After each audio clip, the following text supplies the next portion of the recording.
Good morning. ఈరోజు దోసకాయ రోటి పచ్చడి ఎలా చేసుకోవాలో చూద్దాం. కడాయిలో నూనె పోసుకుని గుళ్ళు వేపేసుకున్నాం. వేరుశనగ గుళ్ళు వేగిపోయి తీసేసుకున్నామండి. పచ్చిమిర్చి వేపేసుకున్నాం.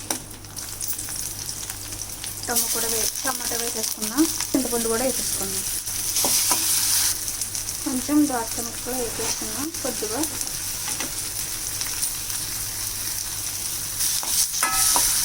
ముందుగా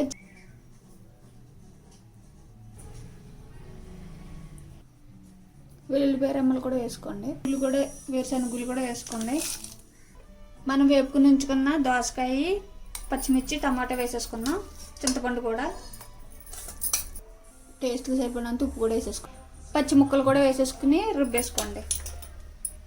సన్నగా చీరుకున్న ఆనియన్స్ కూడా వేసేసుకుని పోపు పెట్టేసుకుని పోపులు వేసేసుకోవడం. రెడీ అయిపోయిందండి దోసకాయ పచ్చడి. నచ్చితే లైక్ అండ్ సబ్స్క్రైబ్.